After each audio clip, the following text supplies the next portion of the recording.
연진입니다. 오만정입니다. 안녕하세요. 네, 안녕하세요. 안녕하세요. 오늘 직접 들고 오라 그러고 그리고 깔끔하게 입고 오셨네요 오늘. 유독. 원래 깔끔해요. 자, 이철희 전 수석, 전 국회의원, 평론가 어느 호칭이 제일 마음에 드세요? 평론가는 호칭은 안 씁니다. 아, 뭐라고 했죠? 옛날에 소장, 소장. 승진 안 되는 영원한 소장. 그러면 수석, 국회의원, 소장 중에 제일 마음에 드는 호칭 뭡니까? 소장입니다. 아, 지금도면 뭐라고 부르지? 근데 대부분 수석으로 부르시잖아요. 네. 아, 지금은 저는 수석으로 부르겠습니다. 그 왜 물어보셨어요? 여의도 정치권에서 좀 많이 떨어져 계시죠? 네. 네. 전에 안 보이던 게 보이나요? 네. 아, 어떤 거죠? 뭐 새로운 게 보인다기보다는 객관적 거리가 있으니까 아무래도 자기가 그 안에 현장에 들어 있으면 닥친 문제나 그 현안과 관련된 사람들을 쳐다봐야 되는데 조금 떨어져 제3자로 떨어져 있으면 당사자가 아님으로 해서 그 액터들이 다 보이죠. 이 사람 저 사람 다 보이고 주변에 보는 사람들까지 다 보이니까 훨씬 넓게 볼 수 있는 장점이 있고 또 판단을 객관적으로 할 수 있죠. 제가 어떤 당사자가 아니기 때문에 이해관계도 없고. 그러니까 조금 더 객관적으로 볼 수 있는 좀 거창하게 얘기하면 국민의 시선이 회복된다고 볼까요? 그러면 거꾸로 소장으로 계시다가 국회의원 됐을 때 여의도만의 어떤 이해관계, 이익 이런 거에 딱 사로잡히게 되나요? 결과적으로는 그렇게 표현할 수 있죠. 왜냐하면 그 안에 이제 당사자로 들어가는 거잖아요. 국회의원이 300명. 플레이어로 들어가는 거죠. 그렇죠. 300명이니까 뭐 300명이 당으로 쪼개지고 또 각 상임위별로 쪼개지고 또 당에서 맡은 역할에 따라 달라지는데 그 매일 일들이 많아요. 국회의원들은 정말 하는 것 없이 바빠요. 저희들끼리도 그런 분양을 많이 했는데 하는 것 없이 바쁘다. 되는 일도 없고 안 되는 일도 없다. 찾는 사람도 많고. 네, 그래서 굉장히 바쁘게 지내고 닥쳐오는 일들, 뭐 흔히 현안들이라고 그러죠. 현안들을 대응하다 보면 뭐 조금 더 긴 호흡, 길게 보고 미리 내다보는 경우가 좀 드물어지죠. 약해집니다.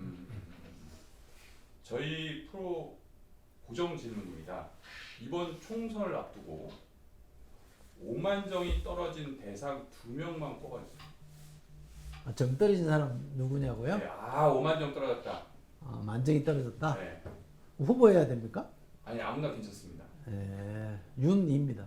아, 윤과 이 두 명을 뽑으셨습니다. 특정 사람은 모르겠고 하여간 성으로만 제가 얘기했습니다. 알겠습니다. 오늘 오만정의 주요 이슈가 될 것 같습니다. 자, 지금부터 5분 만에 총선 이슈를 정리하는 오만정 진짜 시작하겠습니다. 총선을 코앞에 두고 제일 바쁜 게 여야 정치인뿐만 아니라 그 평론가들입니다. 불과 일주일 전 전망을 대폭 수정하고 있는데 혹시 일주일 전 전망과 수석님의 지금 전망도 바뀌었나요? 그건 바뀔 수밖에 없죠. 어떻게 그렇게 확 바뀔 수가 있죠? 아니, 그러니까 전체를 이번 총선의 성격을 뭘로 볼 거냐, 아니면 큰 흐름은 뭐다라는 거는 달라질 수 없지만 미세하게 이게 특히 수도권 같은 경우는 근소한 차로 당락이 갈리기 때문에 그것까지 감안해서 본다면 안 달라지는 게 이상하죠. 그러나 뭐 이번 선거에 큰 성격이 좀 달라졌다 보이지 않습니다. 큰 성격은 바뀌지 않고 미세한 부분이 일주일 사이에 분명히 있었던 것 같습니다. 네. 자, 이번 22대 총선에서 가장 중요한 키워드를 꼽으라면 뭘까요? 심판. 가장 중요한 키워드는 심판이에요. 아, 심판. 정권 한쪽은 심판론으로 승부를 하려고 그러는 거고, 한쪽은 심판이 안 되게 승부를 하려고 하는 거예요. 그러니까 초이스 선거를 하려고 그러는 거고, 초이스는 A와 B 중에 또는 여와 야 중에 선택을 해주십시오라는 얘기고, 심판론은 A가 잘하는지 못하는지 그걸 판단해 주세요라는 거니까 다르죠. 근데 기본적으로 심판 선거라고 저는 보고요. 그간의 초기에 공천 초기에는 심판 프레임, 우리 프레임이라는 용어를 많이 쓰는데 심판 프레임을 희석시키는 일련의 무슨 사건이나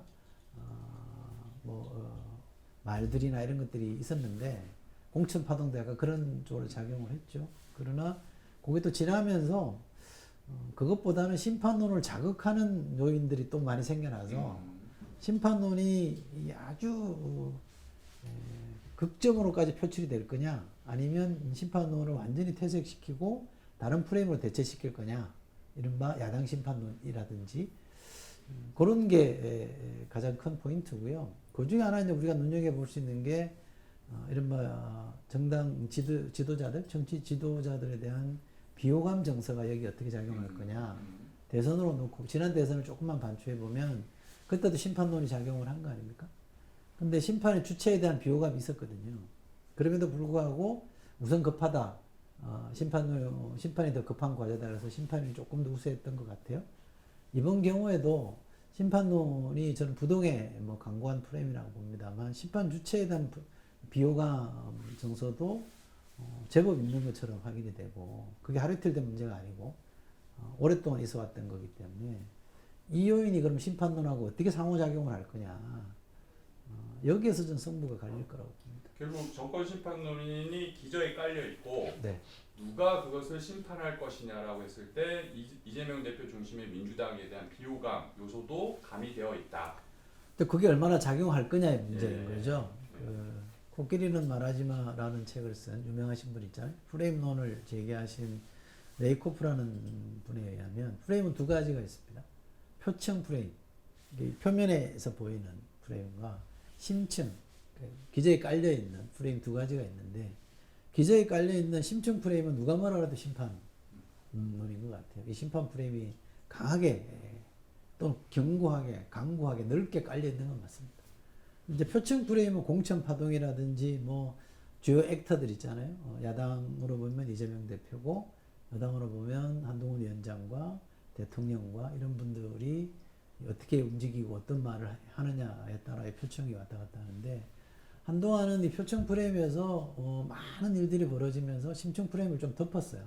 안 보이게 만들었다가 지금은 반대로 표층 프레임이 심층 프레임을 더 자극하는 쪽으로 지금 작용을 하고 있어서 이런 엎치락 뒤치락 하는 문제 심층 프레임을 두고 표층 프레임을 어떻게 구성해서 어느 쪽으로 작용하게 할 거냐 심층이 더 이상 활성화되지 않게 할 거냐 아니면 더 활성화시킬 거냐 이 게임을 아주 치열하게 하고 있는데 요 며칠 사이에서는 활성화하는 쪽으로 사람들이 많이 돌출을 했죠.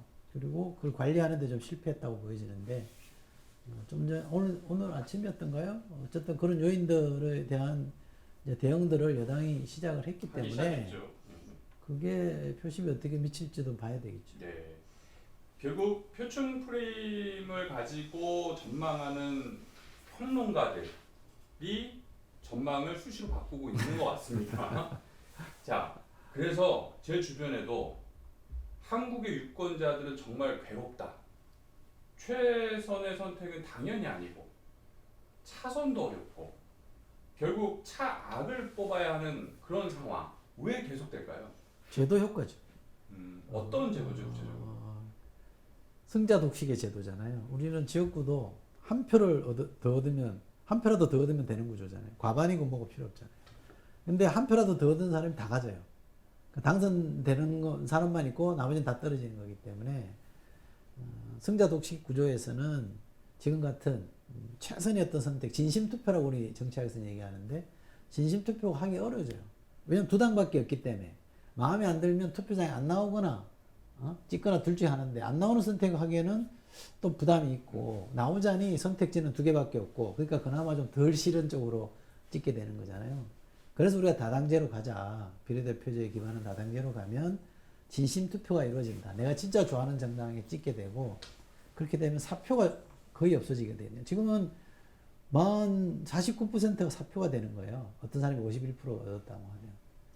만약에 후보가 여러 명 나와서 당선자가 33% 받았다 그러면 67% 사표가 되는 거잖아요. 그러니까 이때는 우리가 정치학에서는 전략적 투표라고 얘기를 합니다. 진심으로 좋아하지는 않지만 사표되는 것도 방지하고 아주 싫은 사람의 당선을 막기 위해서 누군가를 찍어야 되는 그런 상황이 반복되고 있는 거라. 그래서 정치권에서 제도 개선에 대한 논의들이 계속 나오고 있는데 연동형 비례대표제도 그래서 도입한 거잖아요. 국정 지지도가 낮은 상황에서 국민의힘이 일당되는 상황, 네. 대안 세력으로 오롯이 인정받지 못하는 민주당이 일당이 되는 상황, 이 두 중에 어떤 경우가 더 우리 정치 발전에 안 좋은 겁니까? 선거가 민주주의에서 담당하는 역할은 집권하고 있는 세력, 국정을 책임지고 있는 세력에 대한 평가, 아까 이게 상벌. 심판이라는 그렇죠. 부분이죠. 이제 상벌을 주는 게 심판인 거죠. 근데 잘하면 표를 더 줘서 더 많은 의석을 주는 거고요. 못하면 낙선시키는 거잖아요. 그래야지 정치 세력이 유권자를 두려워하게 되고 본인도 책임 정치를 하게 되는 것이고 국민들도 준엄하게 책임을 물어서 잘못을 가려주는 거거든요. 근데 만약에 내가 잘못했어. 이런 지지율도 엉망이고 누가 봐도 심판받을 선거인데 다른 요인 때문에 근데 정치 양극화라든지 지금 말씀하신 야당에 대한 비호감이라든가 것 때문에 심판이 안 이루어졌다. 이러면 그 사람은 어떤 시그널을 받겠어요? 아, 나는 내 마음대로 해도 되나 보다. 그분은 특히 다음 대선에는 안 나올 사람이기 때문에 단임제니까. 네. 그냥 막 갈 수 있죠. 그건 굉장히 위험한 상황이라고 봅니다. 이종섭 호주 대사, 황상무 수석, 그리고 이른바 비례 충돌까지 자 총선을 코앞에 두고 당정이 격하게 충돌을 했는데 이전 선거와 비교하면 이례적인 편 아닙니까? 과거에 옥새를 들고 나르샤에 비하면 아직은 좀 2016년이 더 심했군요. 그때가 좀 더 임박한 상황, 지금쯤 됐던 것 같은데 굉장히 그때랑 비교해서 어떤 상황입니까? 비교하면 영향은 그때가 더 준 것 같은데 상한의 성격으로 보면 이게 더 훨씬 악성이죠. 악성이죠. 그때는 공천 가지고 이렇게 하자 저렇게 해가지고 공방을 했던 부분인데 지금은 권력이 부정한 일을 했느냐 마느냐와 관련된 거잖아요. 상황 자체는 훨씬 얘가 심각하고 성격으로 보면 악성이죠. 안 좋은 상황인 거는 분명하고 이런 것들이 유권자들이 볼 때 심판하고 싶은 마음이 절로 들게 만들겠죠. 어떻게 저럴 수가 있지? 지금까지도 그랬는데 선거를 목전에 두고도 저렇게 한다 그러면 유권자 입장에서 볼 때는 정말 나를 우습게 보는구나. 내가 국민인데 내가 그렇게 만만한가 보지? 이런 생각이 안 들겠어요? 2016년 공천은 사실 민심과는 맞닿아 있는 건 아니었죠, 그렇죠? 공천 누구로 할 거냐 가지고 싸웠던 문제이기 때문에 사실은 지금보다는 유권자가 덜 자존심 상했죠. 쟤들 왜 저러나 이런 수는 있었지만 지금은 당장 나를 우습게 본다라는 느낌을 확 주잖아요. 저는 상식적으로 이해가 안 됩니다. 선거를 눈앞에 두고 저렇게 용기가 넘칠까? 그럼 구체적으로 이종섭 대사 사안과 황상무 수석 사안은 본질적으로 어떤 차이가 있나요? 전자가 훨씬 큰 거죠. 그래서 어떤 권력이 작용을 한 거잖아요. 대한민국 최고 권력이라는 대통령이 이의회를 막론하고 아주 단순하게 보면 수사받고 있는 피의자를 해외로 빼돌린 거잖아요. 심하게 말하면. 도피시킨 거 아닙니까? 그것이 국가적 사안이든 아니든 간에. 그리고 그 사람이 만약 현직 장관인데 외국에 출장 갈 일이 있다 그러면 그거는 그럴 수 있겠지만 아무지게도 안 했던 사람을 갑자기 대사 임명해서 내보내는 거라고 하면 그래서 범인 도피하느냐는 얘기가 나오잖아요. 게다가 당장 그때 아니면 못 나갈 일도 아닌 건데 그러니까 굉장히 이건 권력이 작용한 권력의 힘으로 해서 뭔가를 이뤄낸 것이기 때문에 위험한 거고 황상무 전 수석의 발언은 본인의 소신이라 그러면 제가 할 말이 없긴 합니다만 지금 국힘이 취해왔던 스탠스 심지어 예컨대 5.18 정신을 헌법 전문에 넣자고 했던 또는 법으로도 합의 처리한 법으로도 보면 그런 것들이 다 명기되어 있는데 저렇게 하는 거는 자기 부정이 되는 거긴 하죠. 근데 그 사람이 부주의하게 소실이든 뭐든 흘린 것에 대해서는 책임을 물으면 끝날 일이지만 전자는 단순히 책임을 물어서 끝날 일이 아니죠. 저런 건 반복되면 안 될 일이거든요. 이종섭 대사 사안이 그래서 좀 더 엄중하다. 이종섭 대사 그 대통령실의 대응을 중에 하나가 이거였습니다. 대사로 보내기 전에 알아봤더니 최상병 사건 관련해서 큰 문제가 없더라. 그래서 보냈다. 이 부분에 대해서 문제점을 지적하는 분들이 많아요. 이게 얼마큼 좀 신중한 상황입니까? 아니 그거는 공수처에서 수사를 하고 있는 사안이고 사법적 판결이 안 나왔는데 본인들이 유무죄에 대해서 평가를 하는 것 자체가 잘못이죠. 뭐 제가 아주 선의로 보면 모든 사람은 대법까지 형이 확정되기 전에는 무죄 추정 원칙이 있죠. 최대치죠. 네. 그래서 저는 그 사람이 죄 있다라고 말할 수는 없다고 봐요. 그러나 대통령실이라는 데서 어떤 사람이 인사를 할 때는 다 살피게 돼 있고 제가 물어봤어요.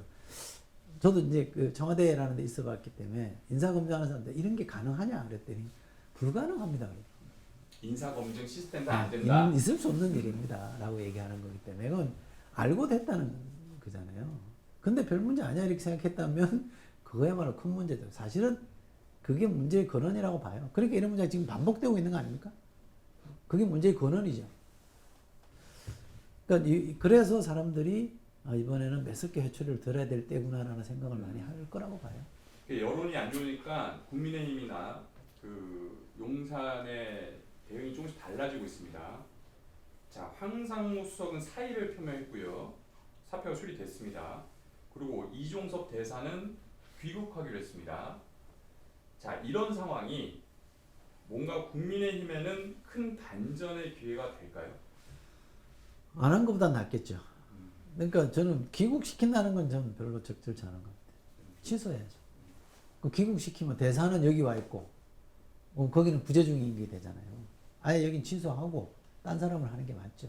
근데 이런 조치가 아까 말씀하신 그 심층에 깔린 그런 걸 뒤집을 만한 거냐? 근데 그래서 우선 그런 조치를 하는 게 저는 맞다고 생각하고 표심에 얼마나 영향을 줄 거냐. 마지못해서 하잖아요. 예를 들면 총선의 현장을 뛰고 있는 한동훈 위원장이나 후보들을 중심으로 해서 이렇게 하면 안 된다고 했을 때 적극적으로 받든지 아니면 그보다 더 먼저 언론이 문제 제기를 했을 때 받아버렸어요. 아 이거 미쳐 그 생각 못했다. 솔직하게 인정하고 갔으면 지금처럼 데미지를 덜 입었겠죠. 근데 지금은 심판론을 굉장히 활성화 시켜놓고 마지못해서 하니까 사람들이 그럼 뭐 쟤들이 저 사람들이 좀 달라졌네 이렇게 생각할까요? 아닐 것 같은데. 김학용 의원이 최근에 이런 말을 했습니다. 하루 만에 수도권 지지율이 10%포인트 급락했다. 자, 어쨌든 국민의힘 분위기가 안 좋다는 얘기인데 자, 이게 이종섭, 황상무 사안 때문만인가요? 아니면은 아까 말씀하신 심층에 뭔가 깊게 깔려 있는데 이게 트리거가 된 건가요? 후자죠. 자극을 한 거죠. 거죠. 자극을 한 거죠. 그래서 아까 말씀하신 심판론에 더 기름을 붓는 사안이다라는 말씀이신가요? 그렇죠. 그동안은 심판론이 이렇게 작동을 안 하게 활성화 안 되게 자꾸 막고 있었잖아요. 물을 끼얹어 있었는데 이번엔 기름을 끼얹은 거죠. 그럼 이게 불이 확 타올라서 그러니까 왜 만약에 며칠 사이에 10%포인트 가량이 움직였다라고 하는 거는 그만큼 두 가지로 해석을 해서 그만큼 심판론이라는 심층 프레임이 강하게 깔려 있었다는 거고 또 하나는 그거를 작동 안 되게 막으려고 했던 조치들이 임시 방편이었다는 게 확인이 된 거죠. 그게 진짜 의미 있는 것들이라면 이렇게 순식간에 불이 붙지는 않겠죠. 그러니까 여당은 또는 한동훈 위원장은 분위기 좋을 때 사실은 윤 대통령과의 차별화를 세게 내용적으로 했었어야 됩니다. 내용적 차별을 안 하고 그냥 분위기만 즐기다가 보니 이런 사태에 속수무책으로 당하는 거잖아요. 이 사안을 풀 때도 진짜 약속 대련이 필요한 거 아니었나 싶어요. 한동훈 위원장이 더 세게 문제 제기를 하고 윤석열 대통령이 정말 반성하는 자세로 수용했어야지 이게 효과가 있는데 주장하는 사람도 뭐 확실하게 딱 부러지게 하지 않은 것처럼 보이고 대통령도 뭐 마지못해서 그냥 슬그머니 새벽에 뭐 보도자료 내고 이런 식으로 하는 거는 달라졌다라는 메시지를 주기에는 약하죠. 그래서 이번 사안이 지난번 1차 유난 갈등과는 다르다. 그 소위 이용 김은혜 의원처럼 윤 대통령과 가까운 의원들도 목소리를 내고 있습니다. 자, 보통 이렇게 당정 갈등이 있으면 총선을 앞두고는 당의 뜻으로 갈 수밖에 없는 거죠? 그럼요. 그건 전 무조건 100% 대통령이 지는 싸움입니다. 근데 왜 불과 며칠 전까지만 해도 용산에서는 왜 적극적으로 이 사안을 대응을 했을까요? 저는 이 정부 들어와서 그렇게 설명이 안 되는 걸 너무 많이 경험을 해서 제가 좀 창피하게도 그거는 왜 그런지 잘 모르겠습니다. 어떻게 그럴 수 있을까요? 그러니까 이례적인 상황인데 자, 그러면 국정 지지도 조사를 보면 대통령에 대한 긍정 평가보다 부정 평가가 높습니다. 부정평가가 높은 그렇게 거죠. 말씀하시면 안 되죠. 많이 높죠. 아, 많이 높죠. 네. 자, 야권에서는 정권 심판론을 앞세우는데 말씀하신 대로 지금 상황이 이어지면 심판론이 이번 총선에서 영향을 크게 미칠 걸로 보시는 거죠. 네. 그럼- 그러니까 기본적으로는 심판론을 거스를 수 없고요. 심판론이 작동하는 정도를 놓고 싸우는 거예요. 그러니까 그거를 좀 많이 막아내면 국힘이 선방하는 거고 못 막아내면 이제 민주당이 확 먹어지는 거고. 근데 뭐 질문 속에 포함되어 있는지 모르겠습니다만 지금 조국 혁신당이 저런 정도의 대중적 지지가 확 올라오고 있다는 얘기는 두 당에게 다 메시지를 주고 있는 거예요. 하나는 민주당에게 뭔가 성이 안 찼다는 거예요. 그러니까 저게 확 불이 붙는 거잖아요. 또 하나는 심판론이라는 게 워낙 거셌구나. 아까 말씀드린 대로 야당에 대한 비호감 정서 때문에 조금 이게 긴가민가 하던 사람들조차도 조국 혁신당이라는 계기를 만나니까 확 불이 붙어버리는 거잖아요. 양쪽 다 굉장히 심각한 시그널로 받아들여야 된다 저는 생각합니다. 네.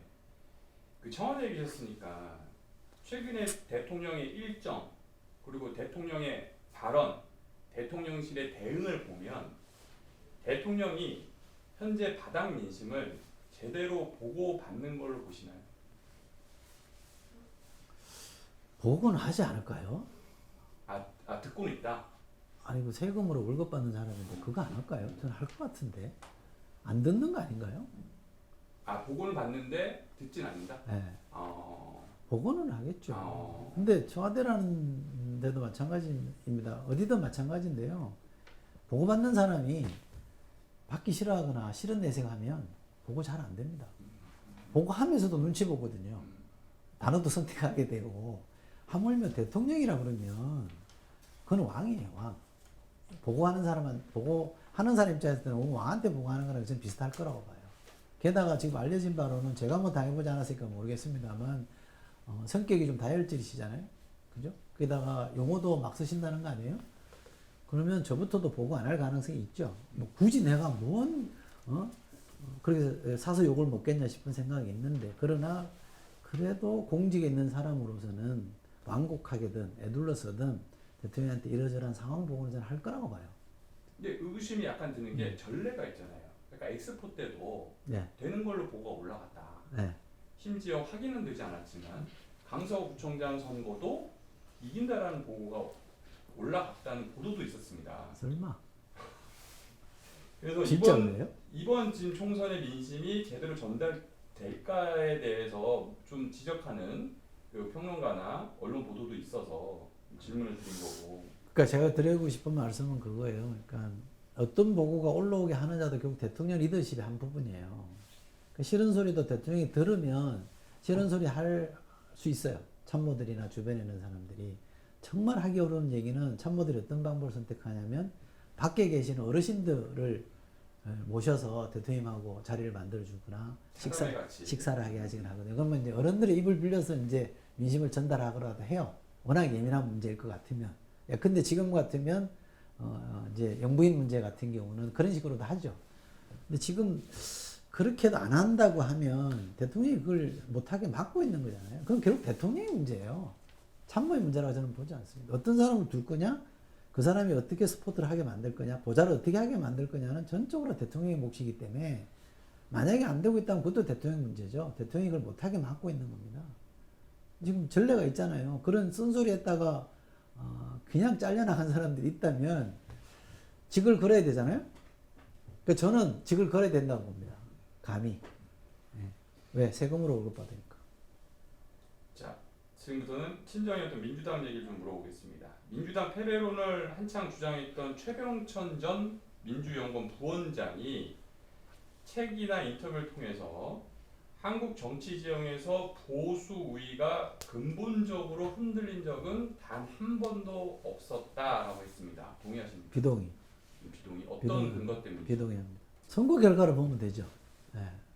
그러니까 2004년에 17대 총선에서 처음으로 이제 당시 열린우당이 152석을 했습니다. 사상 처음 이른바 의회 권력의 교체가 이루어지는 거죠. 그 이전에 97년에 대선에서는 행정부 권력이 교체가 이루어졌고.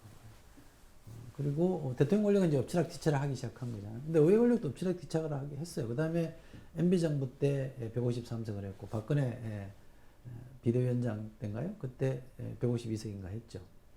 그때도 사실은 보수 정당, 뭐 친박연대니 자유선진당이 합치면 사실 18대 총선인가요? MB 때 했던 18대 총선은 그 당시 여당이 보수가 한 180 넘게 먹으면 선거예요. 그 당, 그러니까 그 당시 한나라당이었나요?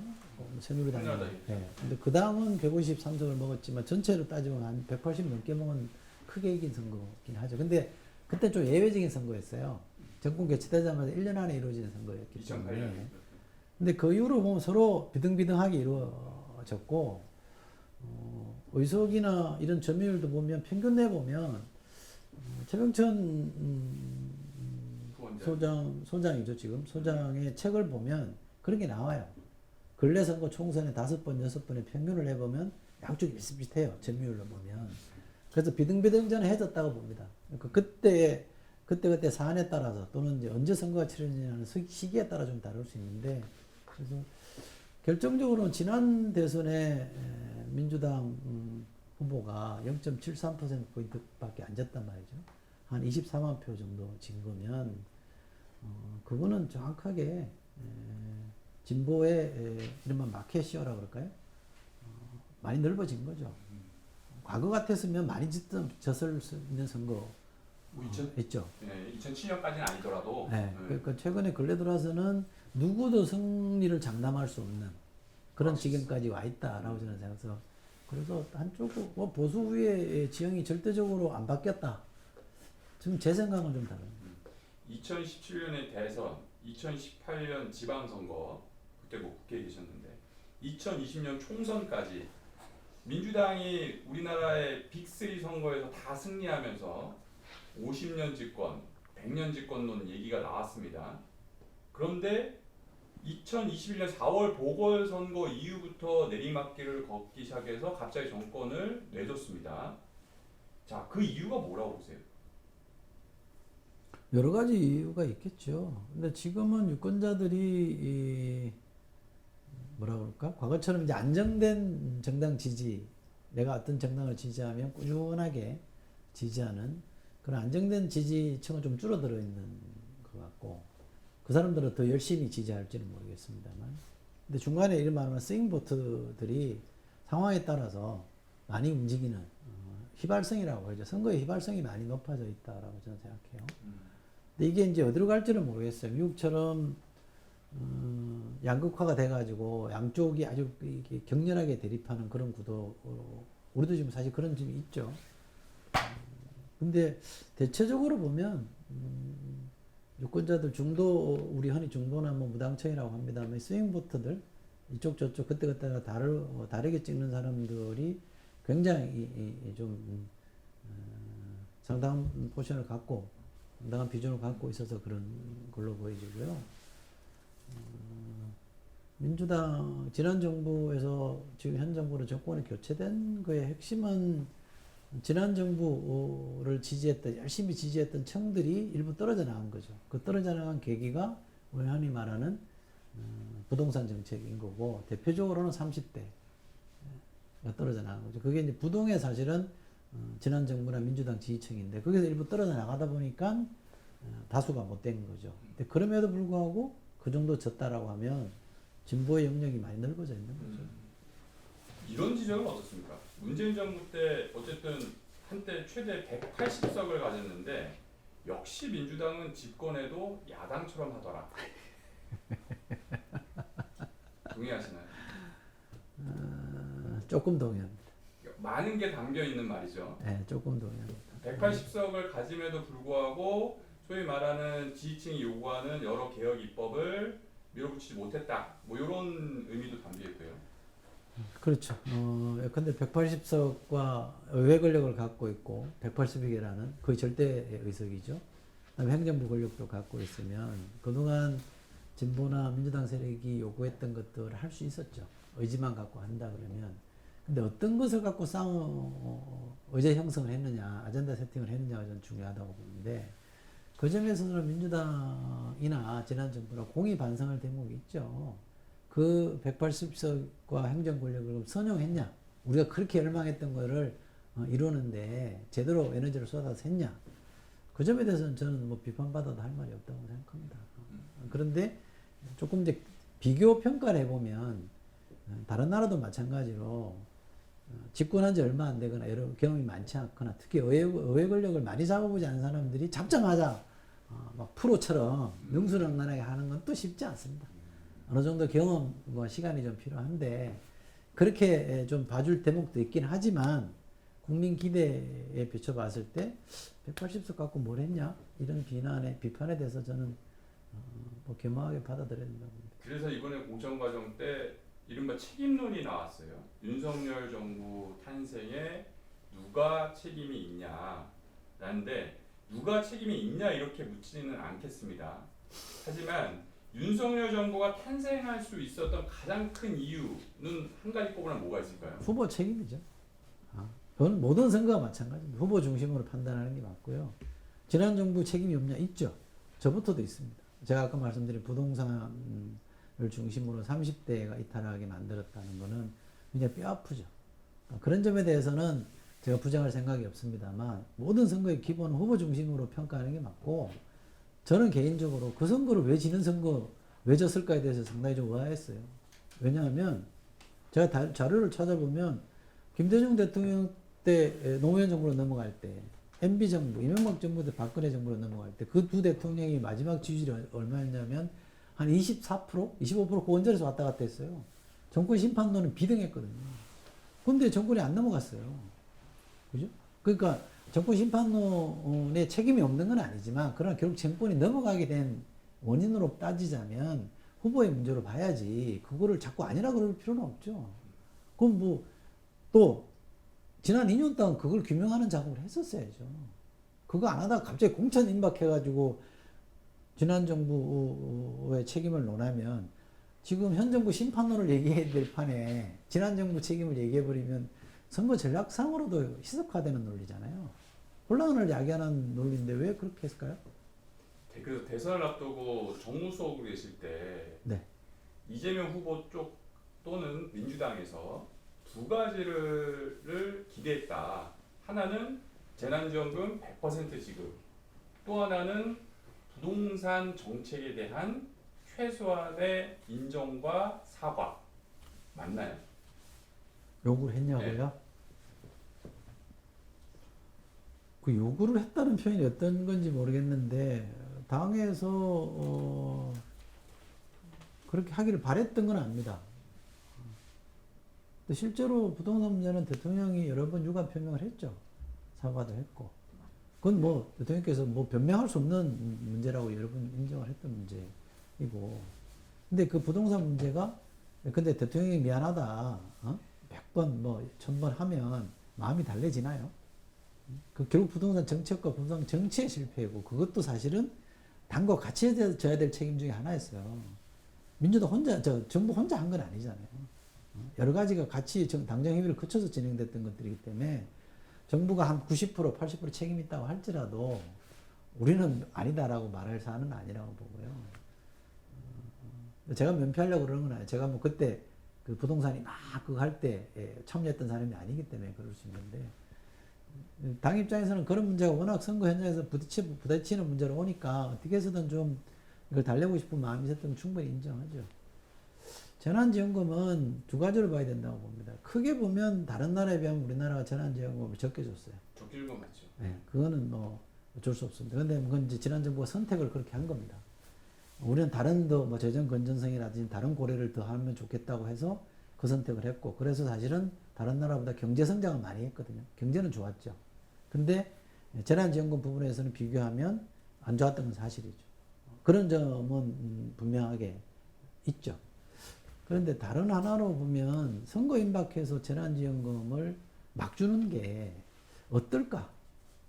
제가 지금 듣는 비판이 뭐냐면 대통령이 저렇게 막 다니면서 역대급 관건 선거 해도 되냐? 너무 과한 것 같다라고 얘기하면 아니 지난 총선 때는 정부가 돈 뿌리지 않았냐? 돈 선거하지 않았냐? 이러더라고요. 2020년 총선. 그게 무슨 얘기입니까? 그랬더니 총선 임박해서 재난지원금 주지 않았냐 이런 얘기 하더라고요. 그래서 제가 너무 기가 차서 뭐 할 말을 좀 잠시 잃었었는데 그렇게 볼 수도 있는 거잖아요. 어? 반대쪽에서는 선거 임박하는데 돈 풀어가지고 한다 이렇게 볼 수도 있는 거였기 때문에 정부가 그 당시에는 예민한 상황에서 선거 중립을 좀 과하게 지키려고 애를 썼던 때인데 그래서 마지막에 300만 원으로 준 거잖아요. 그래서 저는 별 노이즈가 없이 그래도 야당 쪽 노이즈보다는 여당 쪽 노이즈가 더 컸어요. 왜 적게 주냐라는 것 때문에. 그 정도 넘어갔다라고 보는데 우리가 그런 점도 좀 고려를 해야 된다고 저는 생각합니다. 그래야 우리가 누구를 비판할 수 있죠. 문재인 정부 청와대 일부 지지층이 답답함 느끼는 거 그리고 지금 현재 민주당에 대한 불만 이런 거 여러 가지 섞여서 바로 나온 게 조국 혁신당 지지율이 급상승하는 약간 사이다 맛 이런 거 같은데 자 제3지대 여러 신당이 생겼는데 조국 혁신당이 다른 제3지대 신당과 다른 점이 있다면 뭘까요? 그걸 꼭 말을 해야 합니까? 다 알지 않습니까? 뭐죠? 우선 뭔가 다르긴 다른 것 같아요. 몇 가지가 다른데 우선 이제 그 타이밍이 절묘했죠. 그러니까 민주당이 공천 가지고 이제 이른바 내분, 자분, 혼선을 빚고 있을 때 짠 하고 등장한 타이밍이었기 때문에 그쪽이 더 많은 주목을 받았죠. 그리고 표심도 이쪽에 약간 화가 났던 사람들이 대안을 거기서 찾을 수 있는 타이밍이 절묘했다는 측면이 하나 있고요. 또 하나는 조국이라는 개인의 어떤 뭐 맨파워 같은 것도 저는 있다고 봅니다. 왜냐하면 지난 정부 때 중요한 역할을 했던 사람이고 또 검찰개혁의 아이콘이었는데 검찰과 대립하는 과정에서 다른 요소를 다 제껴놓고 단순화시켜서 보면 엄청나게 핍박을 당했고 본인 표현하면 도륙을 당한 거 아닙니까? 그죠? 근데도 끊임없이 매를 맞았던 사람이고 지금도 대법 판결을 마지막으로 남겨두고 있잖아요. 그런데 그 상황인데 그거 자체도 처음에 검찰이 사모펀들이 뭐니 하면서 안 된다고 했던 거에 비하면 처음에 내걸었던 거는 다 아무것도 온데간데 없이 사실 별건 수사로 저렇게 된 거 아닙니까? 표창장. 과도하게 당한 거잖아요. 또 하나는 보니까 지금 정치를 이끌어가는 윤석열 대통령을 비롯한 사람들이 뭐 조국이랑 뭐가 달라? 별로 안 다른 것 같은데?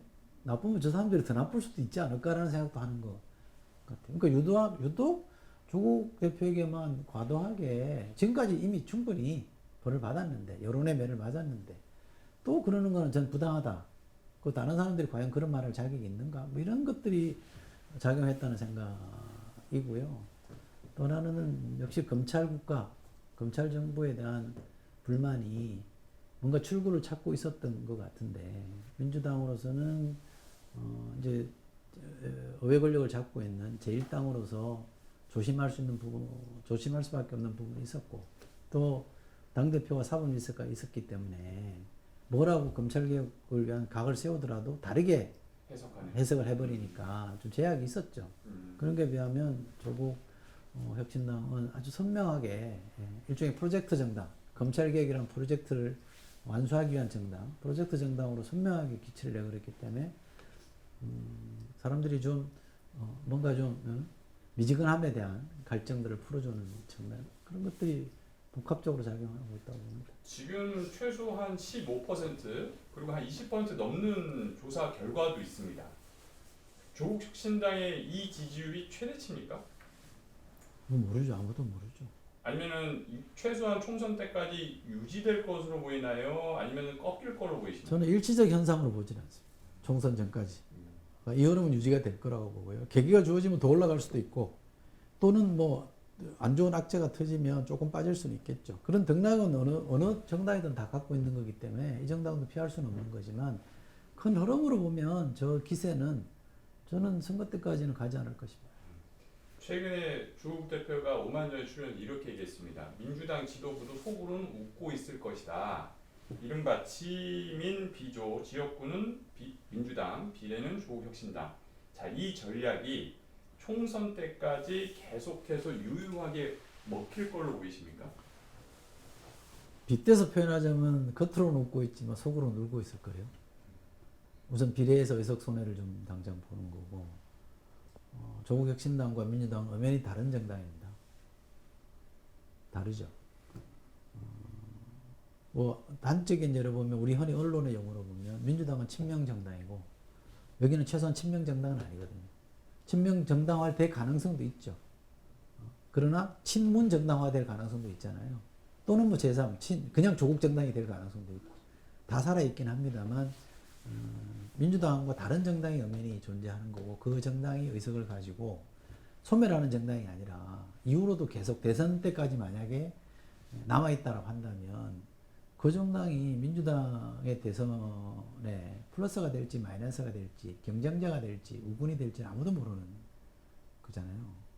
그래서 이재명 대표가 우군보다는 아군을 찍어달라 이런 표현을 했는데 그게 아마 솔직한 심정일 거예요. 그러니까 투표장에 안 나가겠다는 사람들이 이걸 계기로 나가서 나온 김에 민주당도 지역구 선거에서 찍어주자 이렇다 그러니까 플러스인데 그리고 이 검찰 정권에 대한 심판성 프레임을 강화시키는 데는 도움이 되니까 플러스인데 문제는 비례의석을 손해보고 있다는 거. 그 곡절을 겪으면서까지 비례 위성정당을 만들었는데 실속은 네다섯밖에 만약에 못 건진다라고 하면 화날 수밖에 없죠. 그렇죠. 게다가 총선 이후 정치 지형에 이 정당이 어떤 영향을 미칠지 어떤 플레이를 할 건지 아무도 모르는 거라 부담스럽죠. 그래서 조국혁신당이 결국 확장성을 얘기를 해요. 민주 진영의 확장성. 그런데 따지고 보면 중도로까지의 확장이 아니고 예전에 민주당이 가졌던 최대치의 지지층의 회복? 이 정도 아닐까요? 그 이상은 좀 무리가 있지 않을까라는 지적도 있는데 어떻게 보십니까? 그건 너무 기계적 해석인 것 같은데 형식적인 해석인 것 같고 중도를 어떻게 규정하느냐에 따라 다를 텐데요. 중도라는 게 뭐 어떤 사안에 대한 판단이 없는 사람들이 아니에요. 그 어떤 사안에 대해서는 굉장히 레디컬한 입장을 갖고 있는 사람일 수도 있어요. 근데 중도와 부동층과 뭐 일종의 무당층과 스윙보트와 이렇게 막 섞여 있는 개념으로 서는데 꼭 그렇게 볼 일은 아니고요. 중도 중에서도 조국 혁신당을 지지하는 사람들이 있겠죠. 왜 없겠습니까? 그죠? 이렇게 민주당보다 왼쪽에 포지셔닝을 한다고 할지라도 이 정당이 거기만 그 표만 받는 건 아니기 때문에 저는 조국 지금 이제 이 평론가들이나 이 정치권에 있는 사람들이 조국 혁신당에 대해서 자꾸 박하게 보려고 하는 흐름들이 좀 있는 것 같아요. 후하게 보고 있지 않나요? 제가 볼 때 약간 박하게 보는. 왜 조국 아니 왜 조국이야? 이런 거부터 해서 자꾸 뭐 저거 오래 가겠어? 확장력 없는 거 아니냐? 이렇게 자꾸 좀 이렇게 이른바 깎아내리기. 네, 그러니까 좀 인색하게 자꾸 디스카운트 해보려고 하는데 그럴 필요는 없다고 생각합니다. 총선 때까지는 이제 이렇게 가는 거고 총선 이후부터는 또 다른 장이 열릴 수 있는. 그때부터는 또 다른 무대에서 이 당이 어떻게 할지는 봐야 되는 문제지. 지금 이제 총선까지만 놓고 본다 그러면 뭐 우리 대통령 표현하면 너무 박절하게 볼 문제는 아닌 것 같은데. 오만정 보니까 국민의힘, 민주당, 조국혁신당 이렇게 여쭤보는데 조국혁신당에는 뭔가 애정이 느껴집니다. 제가? 네. 의정이 좀 느꼈으면 갔겠죠.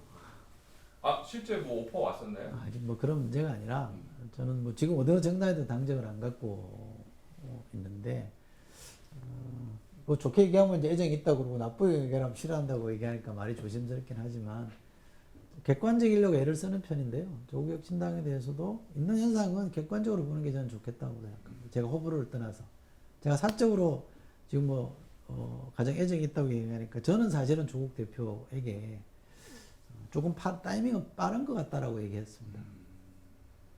그러니까 왜냐하면 조국 대표가 저는 본인의 잘못에 비하면 너무 과도하게 매를 맞았다고 생각합니다.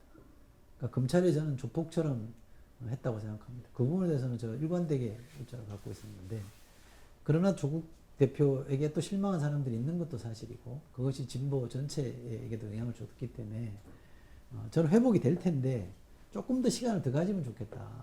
그러면 사람들이 더 열심히 조국의 부활, 조국의 재기, 조국을 다시 살리자는 쪽으로 에너지가 표출이 될 건데 조금 빠르지 않겠냐라는 게 제 판단이었고 뭐 그런 얘기를 했었던 사람이기 때문에 일방적으로 그 당이 좋다거나 뭐 그건 아닙니다.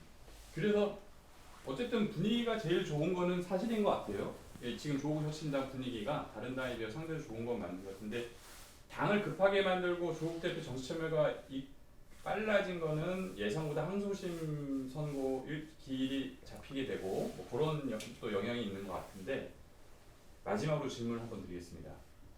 자, 문제점을 많이 지적한 거대 양당이 어쨌든 이끄는 이번 총선, 그러면 투표장에 가야 합니까 말아야 합니까?